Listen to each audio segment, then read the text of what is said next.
Menurut penulis Rom, seni bina Vitruvius, seni bina ialah seni yang timbul hasil daripada seni yang lain dan dihiasi dengan pembelajaran. Tambahnya, seorang arkitek itu harus mahir dalam pelbagai bidang termasuk astronomi, muzik dan juga falsafah. Falsafah seni bina seringkali dikaitkan dengan pendekatan seorang arkitek itu termasuk modernisme, empirisme, rasionalisme dan minimalis. Sejarah dihalusi, binaan dikaji, keindahan dikagumi. Bersama saya dalam Tiang Dimensi.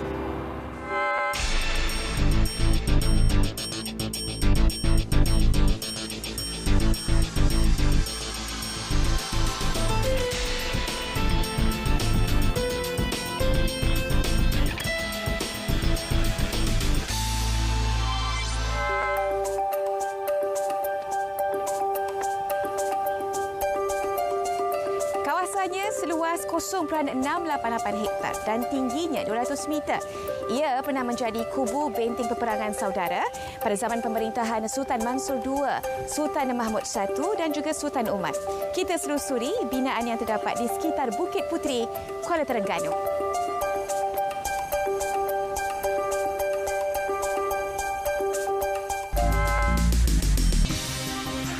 Bukit Puteri tersergam megah menghala ke Kuala Sungai Terengganu, meninggalkan seni binaan yang bersejarah bersama kisah mistiknya yang tersendiri.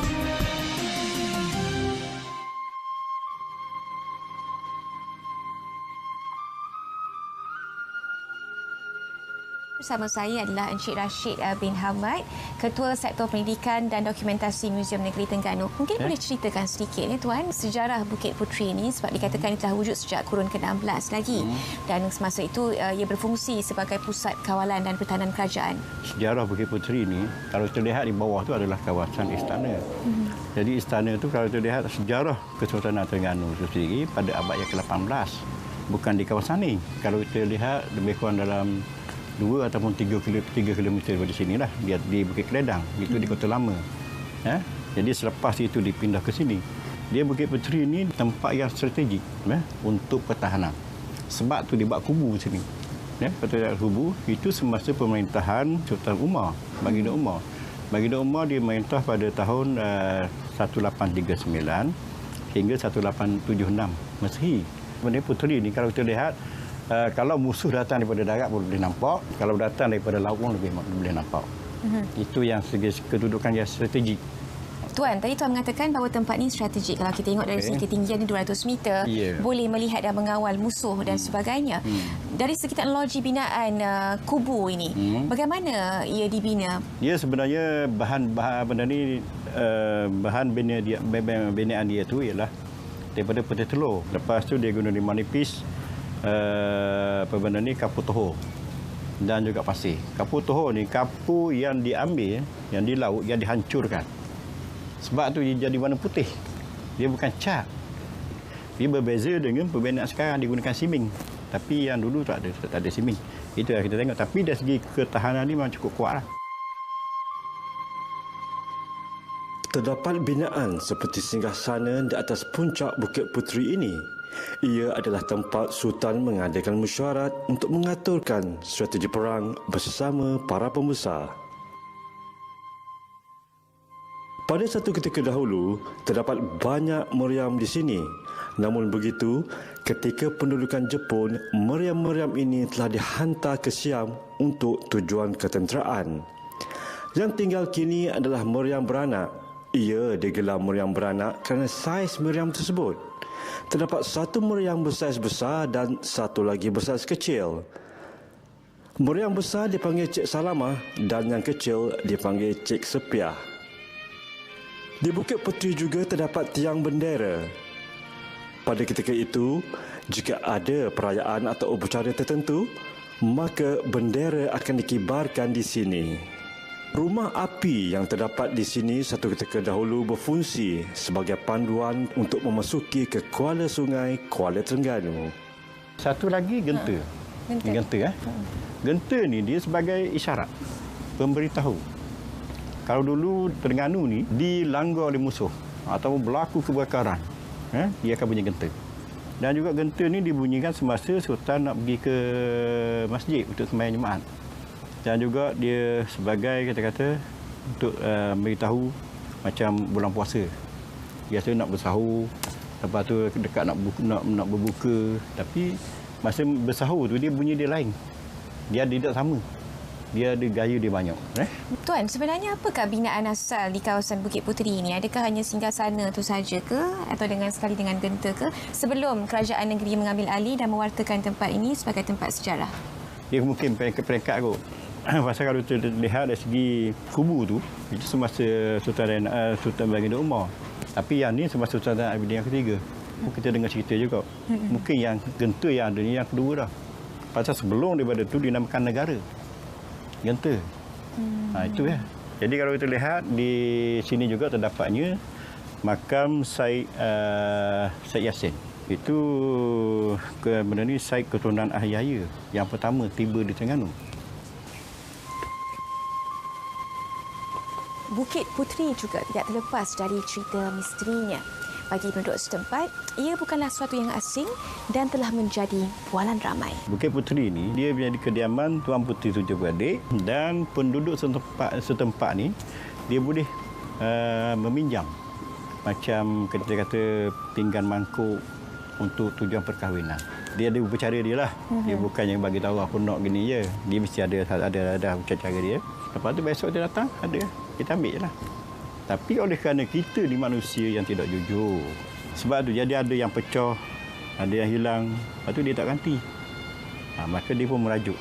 Bila merajuk, dia pun lari daripada sini. Kata setengah cerita, ada yang mengatakan lari di Bukit di Cendereng. Dan ada satu sumber yang mengatakan lari di Bukit Puteri Besut. Cerita legenda yang mengatakan bahawa Bukit Puteri ini adalah daripada Tuan Puteri Tujuh Beradik yang mendiami kawasan ini.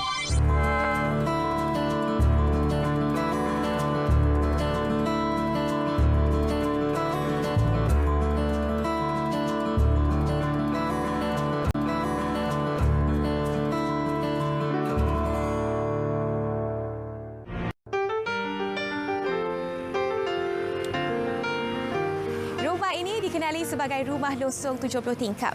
Ia adalah peninggalan jutawan Melayu tersohor di Terengganu, Su Muhammad Saleh Muhammad.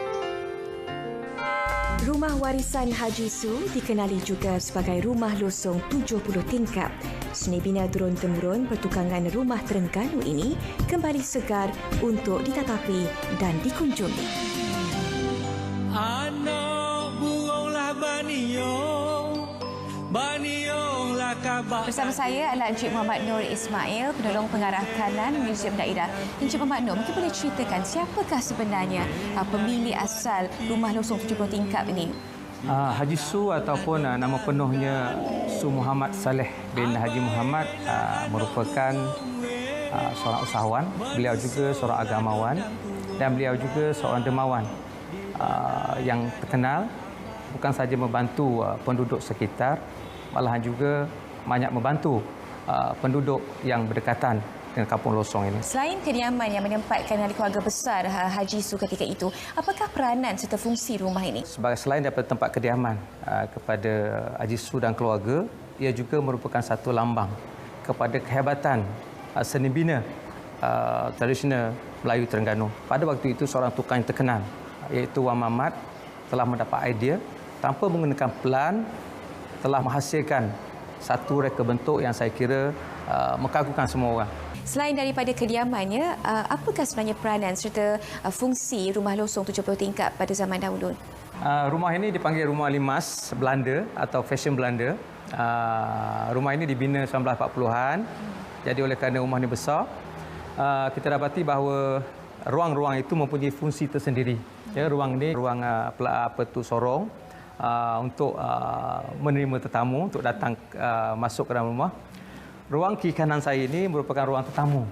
Satu ruang ini untuk di kiri untuk wanita dan di kanan untuk lelaki. Manakala ruang yang paling besar merupakan dewan. Dewan ini digunakan untuk tempat makan dan juga upacara-upacara rasmi. Misalnya untuk akad nikah dan juga untuk majlis persandingan. Jadi manakala di sebelah ujung kiri dan kanan itu merupakan bilik.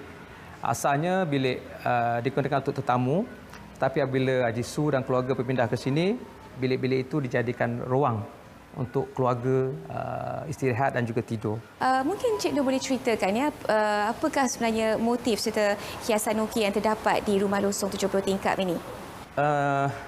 Oleh kerana rumah Jesu ada dua rumah yang berbeza. Satu rumah yang kita berada sekarang iaitu rumah Limas Belanda atau Fashion Belanda. Yang kedua, rumah bujang berpeleh. Kita dapati ukiran atau estetika value pada ukiran lebih terselah pada rumah bujang berpeleh kita. Yang mana kita dapati rumah Sumber Belanda ini ukirannya lebih bermotifkan geometrik. Mengikut kajian, peranan utama hiasan ukiran ini adalah untuk estetika. Peranan kedua pula adalah untuk ventilasi atau pengudaraan. Terdapat juga sesetengah rumah di Terengganu yang reka letak lantainya direnggangkan supaya terdapat pengudaraan dari bawah. Bergerak ke hadapan, kita tengok banyak sebenarnya insentif yang diberikan kerajaan ini untuk membantu memulihkan rumah ini. Apakah pelan kerajaan terhadap rumah losong 70 tingkap ni? Kita bersyukur kerana kerajaan negeri telah mengeluarkan belanja yang besar untuk memperolehi tanah dan bangunan lama saja. Kita memerlukan belanja sebanyak 3.2 juta. Itu tidak masuk kerja-kerja untuk preserve dan conserve yang mencecah 4 juta. Jadi insya-Allah kita merancang, pihak muzium merancang yang pertama, kita sudah tentu untuk membuka kepada publik seluas-luasnya, bukan saja kepada orang lokal, bukan saja kepada penduduk Malaysia, tapi yang penting kepada pelancong-pelancong daripada luar negara yang mana mereka datang ke sini semata-mata untuk melihat seni bina dan juga keindahan yang begitu yang tidak terdapat di negara mereka. Antara yang kita rancang ialah kita mengadakan ruang demonstrasi. Itu yang penting, demonstrasi kraft terutamanya, termasuklah tenun songket di mana Terengganu terkenal, begitu juga tikar dan begitu juga untuk ruang demonstrasi permainan tradisional Terengganu. Kita juga merancang untuk membuka rumah ini kepada untuk disewa, sama ada untuk penggambaran, filem atau penggambaran dokumentasi atau juga untuk percara-percara khusus seperti perkahwinan, perjumpaan keluarga dan sebagainya. Tujuannya ialah supaya ramai orang tahu dan mengenali rumah Jesu ini, yang mana rumah ini bukan saja memiliki nilai estetik tapi juga memiliki nilai sejarah dan juga nilai budaya yang tidak terperi besarnya. Dan selain daripada itu juga kita juga merancang untuk mempromosi rumah ini kepada pelancong asing untuk datang dan kita beri ruang kepada mereka untuk mempunyai pengalaman untuk memalam di sini. Itu mungkin perancangan yang mungkin 5 atau 6 tahun akan datang. Tapi perancangan terdekat kita nak supaya rakyat, terutamanya rakyat tempatan, datang, mengenali, menghayati dan seterusnya mencintai seni warisan yang ada diterapkan pada seni bina Rumah Warisan Haji Su ini. Walaupun usianya melebihi 120 tahun, namun binaan yang dibuat daripada kayu cengal ini tetap tersekam megah sehingga ke hari ini. Kita dapati bahawa tukang yang diberi kepercayaan untuk bina rumah ini mempunyai perancangan yang teliti. Bukan saja dari segi seni bina, tetapi dari segi pemilihan kayu. Tetapi pada hari ini untuk mendapatkan, itu kita timbul satu masalah baru ini, untuk mendapatkan bahan yang sama, ketahanan yang sama, fungsi yang sama, amat sukar untuk kita cari. Jadi itu saya rasa satu cabaran bagi kita untuk mencari kembali, untuk mendapatkan kembali bahan seperti mana ketahanannya, seperti mana yang mula-mula kita bina rumah ini dahulu.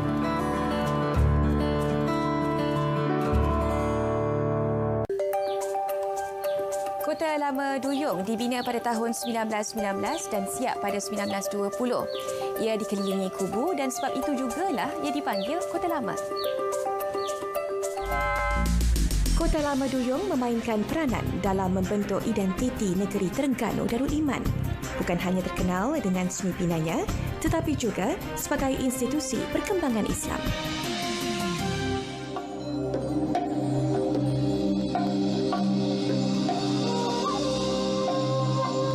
Sekali lagi kita bersama dengan Encik Rashid Hamad, Ketua Sektor Pendidikan dan Dokumentasi Muzium Negeri Terengganu. Encik Rashid, mungkin boleh ceritakan sejarah Kota Lama Duyung ni? Okey, kalau kita lihat dari sejarahnya, Kota Lama Duyung ni dia macam kita katakan penempatan paling awal lah, ya. Paling awal Sebab tu dia kata dia kalau dia kenali dia oleh orang kampung bahawa ni dah Kota Lama Duyung. Okey. Ni adalah kota ni ya yang kita tengok ni sebenarnya. Ya, bukan rumah. Ini dah kita buat baik pulih ni. Dia kalau yang asal je dia macam tumbang. Dia tumbang oleh mana sebab banjir ya. Jadi banjir 1987 banjir besar jadi habis rosak. Ini kita kena baiki baliklah. Siapa sebenarnya arkitek di sebalik pembinaan Kota Lama Duyung ni? Sebenarnya kalau kita lihat pembinaannya oleh tukang daripada tukang Melayu dan juga tukang Cina yang diimport lah kita kata ya daripada Singapura. Jadi yang tuan punya rumah ni ialah Nik Muhammad. Nik Muhammad Hitam ni dia mufti kerajaan Terengganu dan dia tinggal di sini lah. Itu dia gelaran dia Datuk Biji Sura. Datuk Biji Sura. Itu mana pembesar penamaan Terengganu lah. Maka pihak Muzium Negeri Terengganu telah mengambil langkah untuk memelihara lah. Supaya benda ini tidak pupus. Kan? Kalau kita lihat sekarang ni banyak rumah-rumah, tak kira lah bukan di Terengganu sajalah, di seluruh Malaysia ni kalau kita tengok, kebanyakan habis pupus oleh sebab pembangunan kan. Ditukar. Itulah kadang-kadang ni orang ni kita ni tidak dari segi kesedaran warisan tu kurang sikit lah. Sedangkan kalau kita lihat warisan itu adalah aset yang paling berharga sekali lah. Encik Rashid, saya tertarik dengan motif ukiran dan juga binaan yang berada di Kota Lama Duyung ni. Mungkin Encik Rashid nak bawa saya melawat dengan lebih lanjut dan menerangkan dengan lebih lanjut apa yang terdapat dalam Kota Lama Duyung ni. Okey. Jom.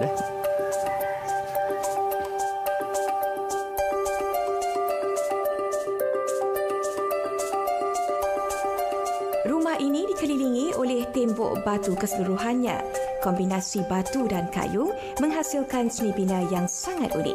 Hiasan dari kayu dan batu saling lengkap melengkapi. Reka bentuknya mirip istana kecil Raja Melayu, namun ia diperkayakan lagi dengan pengaruh elemen-elemen seni bina asing seperti Korintian atau Mesir, terutama pada tiang dan dinding batu.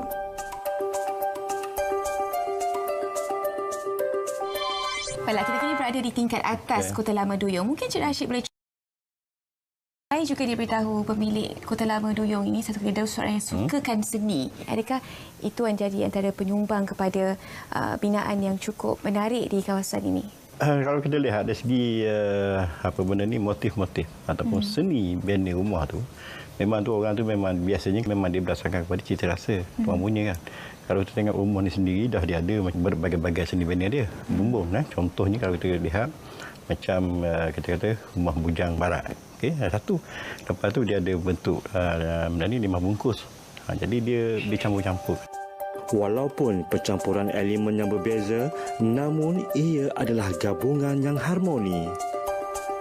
Disebabkan keunikan itu, ia menjadi satu binaan warisan sejarah yang harus dikekalkan. Di samping itu, binaan ini menjadi bahan kajian dan rujukan kepada pelbagai pihak. Ia juga menjadi aset penting kepada negara. Seterusnya, Kota Lama Duyung ini menjadi salah satu tarikan pelancongan yang membanggakan. Apakah antara cabaran dalam membaik pulih dan juga memelihara Kota Lama Duyung ini? Biasanya, kalau kita nak memelihara menggunakan material yang asal, memang menimbulkan satu masalah kan. Menimbulkan masalah. Masalahnya dari segi di mana sumber kita nak dapat material tu, sumber material dari mana. Yang kedua pula dari segi kos. Lepas tu dari segi macam kemahiran. Itu sebab tu jadi itulah yang antara kekangan-kekangan yang kita hadapi lah. Kota Lama Duyung amat bernilai, khususnya kepada negeri Terengganu dan kepada Malaysia umumnya. Seni ukirannya yang halus dan teliti menjadikannya amat menarik untuk dikaji dan mengetahui latar belakang yang sebenar. Kita ada rancang untuk di sini. Jadi sebenarnya jadi kita benda ni supaya benda ni tak rosak. Jadi biar dia benda ni rumah ni biasanya ada orang. Jadi sebab tu dia ada petugas yang bertugas. Jadi kita buka galeri pameran. Masa tu kita pamerkan manuskrip, lepas tu kita peralatan tembaga, peralatan dapur macam mana, semua kita simpan. Jadi kalau kita lihat bahawa kita nak benda ni nak lebih menarik orang. Jadi kita merancang untuk kita jadikan sebagai galeri ulama.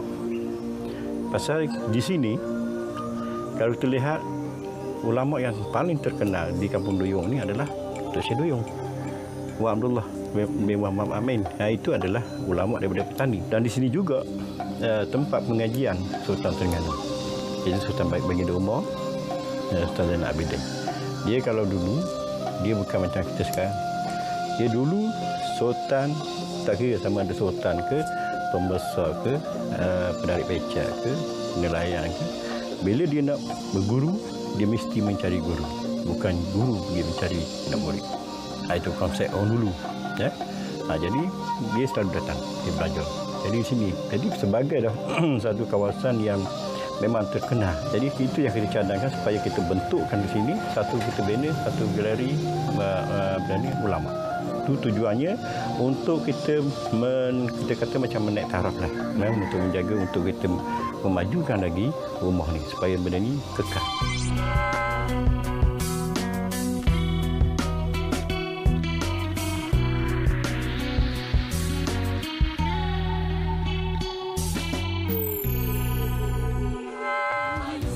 Arkitek harus memastikan mereka bentuk bangunan sesuai dengan tujuan bangunan, keperluan undang-undangnya, keprihatinan praktikal serta budaya orang-orang yang menggunakannya. Kesemua elemen ini perlu digabung jalin secara harmoni agar membawa keseimbangan dan memberi hasil yang layak bergelar tamadun.